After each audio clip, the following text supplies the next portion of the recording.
I think we're live. All right, well, here goes nothing. Hello world. Not really sure where to look. My face is to the right. My actual YouTube is in front of me, so this is slightly confusing. But if you don't know who I am, hello, I'm Jeremy Kahn. Oh, there's a delay. Now I can see my face. This is weird. Clearly, I don't stream very much because I'm not really the streaming type, I suppose. But I need to become that. Because I am working on a new project with my good friend Luke Stebner. Together we are Rainbow Cow. And we are working on a new Farmhand game. And this is going to be a bit of a different one for us because we've worked on a number of Farmhand games over the years. And we're starting fresh with a kind of exploring a genre that we both like. It's a match 3 style game, which is been beaten to death as a genre. I mean, I'm not going to sit here and tell you that like we're revolutionizing match 3 games, but I love to play them because I am very much a casual gamer, and I think that there's some interesting ideas to explore. And if I'm being honest, I also am looking to sort of hopefully one day do game development as a full-time thing. I know Luke would like that as well. So we're hoping that this can be the start of one of several smaller scoped projects that let us establish maybe a portfolio of games that will hopefully sustain us. I don't think either of us really have delusions of grandeur as far as the success of any given game might go, because basically trying to make a living in game development is, well, it's foolish. Let's be real. You're almost certainly not going to succeed, and if you do, you will almost certainly not win the game dev lottery and make millions of dollars. You know, people love to talk about the success stories like Stardew Valley or Balatro or anything, and I am very happy that these developers have made it. It's you know, some people should, but this is one of the hardest fields to survive in. So why we're choosing to do this is maybe we're a little bit crazy, but I just really believe in this game concept, and I really believing in what I do for a living. You know, Luke and I are both very lucky to have good careers as software engineers, and I think that we will probably for the foreseeable future, realistically speaking. But well, speaking for myself, this, you know, I want to build something that like is my baby, that I really believe in, and I don't think I'll ever get that from a real job. So because I don't think that I can go get my dream job because I don't know that it exists or that it's not available to me, I'm trying to create it. My goal is to be working on game dev full time for in 5 years. That seems both like a lot and not enough time, but I feel like by then hopefully I'll have a sense of whether or not it's even possible. I realize that the chance for success is very nearly zero, statistically speaking, so I'm not assuming that this will happen, but what I am doing, me and Luke together, we're trying to take a good swing at this. And we've tried this before, and I don't want to say that we failed. We just never found success because, I mean, failure and success is relative, right? Like, if success is the game's a smash hit and you make lots of money and you can keep doing it full time, that is, I think, a pretty good definition of success. But I don't know that the opposite of that definition is, you know, just abject failure. Like, for instance, so for some historical context, I started the first Farmhand game in 2018. Worked on that for a while, and then Luke joined as a collaborator, and we've been working on that ever since, off and on. And at some point in like 2020, 2021, something like that, somewhere around there, we decided to explore a spin-off game called Farmhand Go. We each had a free weekend, so we went hackathon style, and we just jammed on it and got out a first prototype, and we felt like there was something to this idea. So over the next couple of months, I guess you could say, we worked on a first release that we got onto Steam, and we did release it. We got a complete game, and some people bought it. Not a lot. As in, like, I think to date, So I think to actually get paid out from Steam, you need to make at least $100, and people did spend money on the game, but I don't think we ever actually even made $100, so we never saw the money from that, which is fine. I don't consider that a failure. I just also that was not the the optimal level of success, but at the same time, I wouldn't say that was the end of the road. I mean, it wasn't in a sense because we stopped working on it, but the real reason for that is that I think we both became quickly disheartened once we realized how much marketing that it takes for a game to succeed. The lesson I learned is that like it actually doesn't matter how good your game is. Your game could be complete crap. Well, it can't be complete crap, but it doesn't have to be amazing. But if it's marketed well, you might have a chance of success. Like, marketing is at least as good as the quality of the game. And in fact, most of the time, I think marketing is more important than the quality of the game when it comes to being a success. Because people aren't going to buy something if they don't know it exists. And there's a ton of noise out there in the world. And you need to find some way to stick out. And that's what this is, this stream right here. I need to explore different approaches to marketing this game development journey. Bit of a cringy term, but I can't think of a better one, honestly. I'm hoping that we can get something playable, shippable to an app store inside of a couple of months.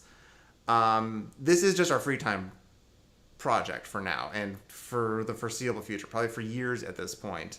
Working on Farmhand games in this style. That being that we're intentionally approaching this with the idea of commercializing it and maybe someday sustaining ourselves on it, which again is a big if. Chances of failure are shockingly high, so I'm not exactly betting the farm. I'm actually in between jobs right now, but I gotta be working on something to keep me going. I am still looking for a real job, so if you need a good, experienced front-end software engineer, hi, you can hire me, but that's not what this is about. But I need to be working on something. To keep my skills sharp and also to keep myself sane, because just searching for and applying to jobs all day is soul draining, and interviewing sucks, and I think getting better at it, but like, the point is I don't have a job now. I'm hoping to get a real one soon. If any employers are watching, don't worry. I always put work in front of personal projects like this. But again, I've always been someone who's got a side project. I can't not. I have too many things that I find interesting. I can't just focus on one thing, whether it's one side project, one job or whatever. Like I'm just sort of like a serial multitasker in a sense. But anyways, we're trying to build a thing so that we can establish a portfolio of games that will let us do this someday full time. Maybe when we're old men. But yeah, so that brings us to the new game concept. It's called Farmhand Match. There's nothing to show yet because it doesn't exist yet. It's really just been me and Luke talking about things. Although I could probably find the Google Doc. One second. The game design doc that we have been working on. It's not exactly anything secretive actually. Let's share this. I think it should. Oh, there we go. All right, so for transparency's sake, I plan to be also documenting a lot of the methodology and approach that we're taking to working on this game, because I'm trying to keep up with the times, partially just, again, to keep my skills sharp, but also because, we need to be as efficient with time as possible. So what I'm talking around is this idea of using AI liberally as necessary. And this means a lot of things, but like what I'm trying to get at is like this game design document, I used Gemini to kind of iterate on this and whip it up. And it's not complete, it's basically like what I could put together in like the free Saturday that I had yesterday. And right now I'm really just focused on this core game loop. So match 3 games, if you're not familiar with them, you've probably seen them. But it's like you've got a grid of different pieces. It's often like a gem or some colorful thing like a piece of candy. I think Candy Crush is a match 3 game. But it's this established genre where you like are just flipping pieces to try and match them, and then like once you get a match of 3 or more, then like more fall in, and you just keep going through this loop. And it's just like it's a good mouth breather type of game, as I like to call it. You just sort of like yep, just scrolling on my phone, killing time, whether you have 30 seconds or like hours to kill. Like you could just mindlessly play these games forever, and I love them. The thing that sort of really inspired me was Tetris Attack in the 90s, originally on the Super Nintendo, and I think I got into it when it came out on Game Boy, and then there was like a Pokemon version called Pokemon Puzzle Challenge, and I spent way too much time playing those games. Funny thing about me is that like I really just spend all of my time trying to rebuild this vision of an idealized version of myself in the 90s, which never actually existed. But I really remember those games, and I love playing those games, and those are what really inspired me. Like old Super Nintendo, Pokemon games, especially Game Boy. That's sort of like what taught me what games should be. So that's what we're going. We're building around now, and if you look at like Farmhand itself, the original Farmhand game, it's really just two ideas mashed together. It's farming and it's stock market mechanics, which I got turned on to as a gaming mechanic by playing Dope Wars on the TI-83 in math class in high school. It really stuck with me, and I'm like, I'm gonna find some way to combine this with a farming game, and then like one day I did, and that's what Farmhand became. But so Farmhand is like, it's really just those two concepts together. But I think that the Farmhand concept could be there's something inherently to that idea that I find really interesting to mainly build. I don't really play games. Fun fact, I actually don't really play Farmhand games anymore, mainly because I played it so much during development that like, I don't know, it's just like, it lives in my head rent free, so I don't need to play it in a sense.